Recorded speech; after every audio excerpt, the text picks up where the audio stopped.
What's up, guys? It's Azra. I wanted to come on here and make a quick video to talk to you guys about a serious virus and an issue that's been going on for many decades in our country that is finally starting to surface thanks to social media, thanks to people and organizations speaking up, thanks to our mainstream media finally covering all the crimes and all the nasty things that are going on right now in our communities, and thanks to many movements and social justice movements that's been happening for the past couple of years in our country. And that is hate and racism against AAPI community, also known as the Asian American Pacific Islander community in our country. I know many of you guys have seen the disgusting, the grotesque, the sad, the disheartening footage of elderly Asian American women and men getting brutally abused and attacked and killed and injured for no reason by all these people who are racist against Asians, or probably people who hate themselves, and that's why they're doing all this, and people who are ignorant. And all of this is happening. I think it breaks my heart. At the same time, I think it's really, really good that we're finally noticing, and our country and our world is finally starting to notice the racism that's been going on for so many years against Asian Americans that has been kind of pushed under the rug, kind of been silenced, and Asian Americans just being treated like we are the model minority Asians, and that we have no issues, our families and our parents have no issues, living in America, growing and making our lives in America and making impact. That basically rooted from so many things in our history. One thing I've learned, and that I think it's really, really important for all of us to educate ourselves, is this whole concept and myth of model minority. Did you know that model minority myth basically came about in the 1960s by a certain group of supremacists and people to basically pit Asian Americans against African Americans, to basically pit us against each other, and create this whole idea that Asian Americans are one-dimensional and that we are just model Americans who puts their heads down to go to school, do well, and become very, very obedient citizens of this country, which is absolutely false and which is absolutely wrong, because in every single race, regardless of color and where you're from, if you're an American, you have, whoever you are, even if you're not American from a different country, like there's different types of people, different types of, people with characters and traits, of many colors. So to say that Asian Americans are just one-dimensional and that we are just all one type of people who are quiet and passive, that is absolutely racism at its finest, and that has to stop. And I think we can stop this by having conversations, sharing stories and opening up to each other, whether you're Asian American or if you've been on the other side, if you're, an Asian American ally, non-Asian American person who has been around a lot of Asians, or, even if you haven't, but you just notice these things. I think it's really, really good for all of us to speak up, share our stories, our perspectives, and help spread the word to stop Asian American Pacific Islander hate in our country. I'm really, really grateful again that we're starting to talk about this and this is coming out. But I really hope that this isn't just a temporary thing. I think we need to continue to do it, continue to spread the word, as well as, just stop racism in general, not just us for Asian Americans, but for everyone in our country, because we have to fucking realize that America is a fucking melting pot. Okay? Like, I think that's something that we learn, right?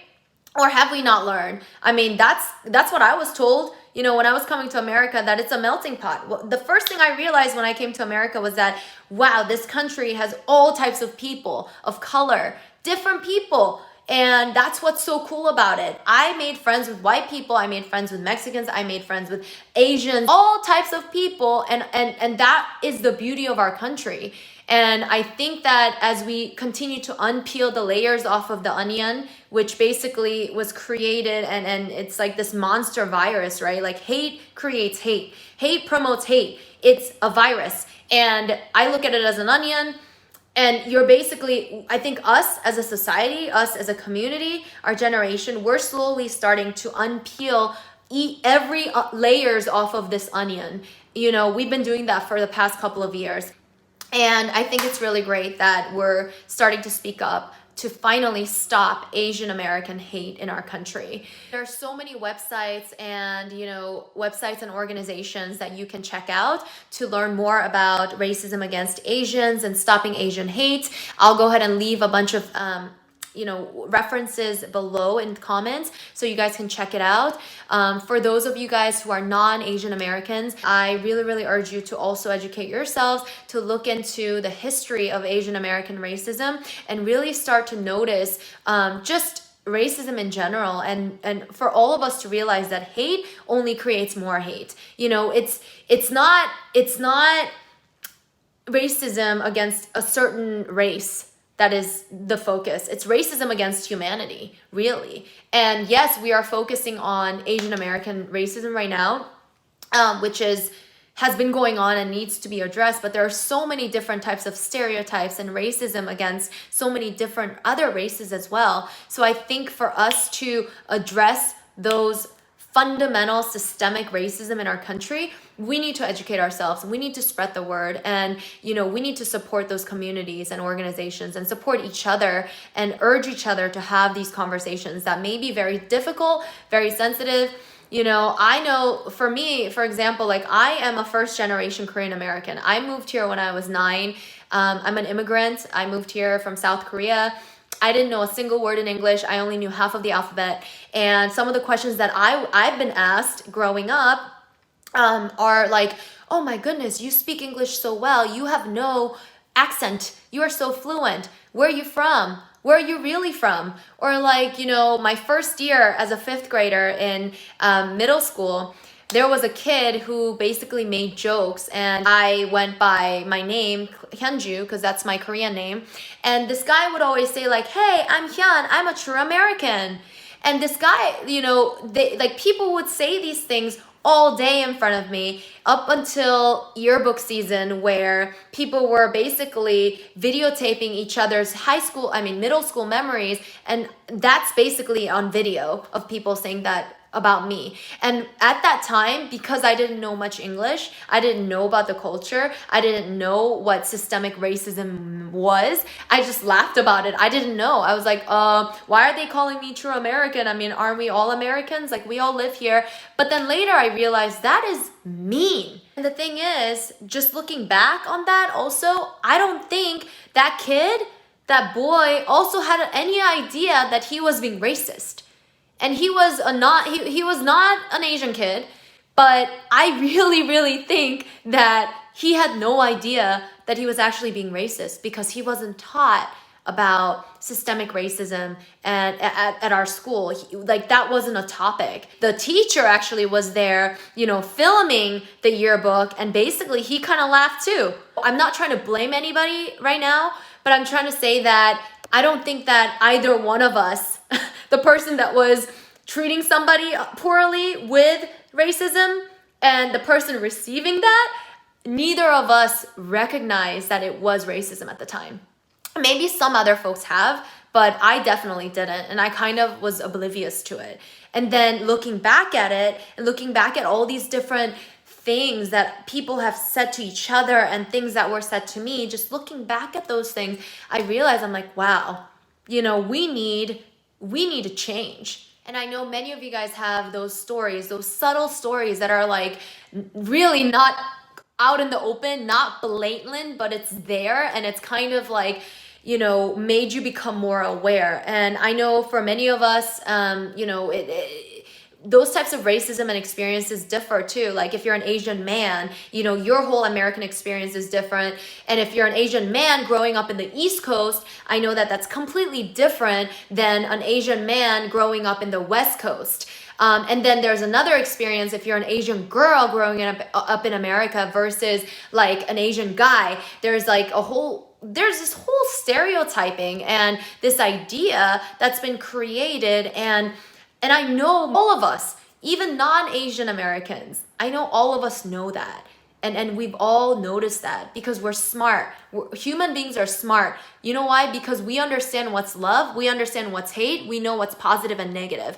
And as much as we've noticed these things, many of us kind of done this whole like, oh, okay, I noticed it, but then like, you know, we kind of do a blind eye on it. And it's time for us to speak up. Again, going back to the whole unpeeling the layers off of the onion in our society is just unpeeling all the hurt and all the hate and all the ideals and stereotypes that's been put on us, all because of fear. Fear from a group instilled on another group to build more fear, things like that. So as we're unpeeling these layers off of the onion, we just have to continue to educate and help each other and encourage each other and not blame fingers and say like, oh, you said this one day, you said this one day, but really trying to understand and trying to change. In order for a big change to happen in a society, in a group, or in ourselves, we need to have a huge breakdown. Like we need to have, and hopefully it's a healthy one, right? We shouldn't be violent, we shouldn't go crazy, you know, and you'll know from an Asian culture, you know, we know that Confucius way and that we honor. But anyway, so we need to understand that there's going to be a lot of chaos right now, a lot of education, a lot of revelations, but at the end of the day, we all have good intentions to continue to push forward and evolve as human beings for each other, for ourselves, for our children, for our elderly. Okay, you know, like I've told my parents personally for the past couple of weeks to be careful because I know all of this is happening and that my parents are prime targets of Asian American hate and hate crimes. So I'm breaking down right now, but I know many of you guys can relate. You know, our parents come to this country. Many of our parents are immigrants and they come here, they work their asses off. You know, a lot of our parents don't even speak fluent English. You know, they buy their first house. We apply to our college. You know, we're often, as children of immigrant families, we're the translators. We're the support of our family. And we do that because we want to, because our parents have given us the opportunity to go after our lives and live a life in America. So with that being said, let's go ahead and make sure that we do our part as Asian Americans, as well as non-Asian Americans, you know, doing it for each other to stop racism once and for all and to stop these stereotypes. And my condolences and my solidarity goes to those Asian American families and the people who were victimized by nasty hate crime people. So please, everybody, and please check out all these links below and just be aware and stop racism and support our Asian American Pacific Islander, support AAPI communities, and stop racism and Asian hate. Thanks, guys.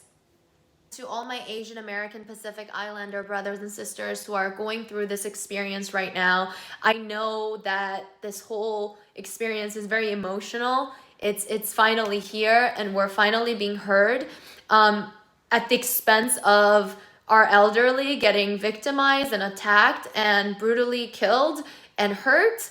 And for those of you guys who have experienced that in your families, I'm really sorry, and my prayers and my condolences goes out to you guys. And I hope that us coming together now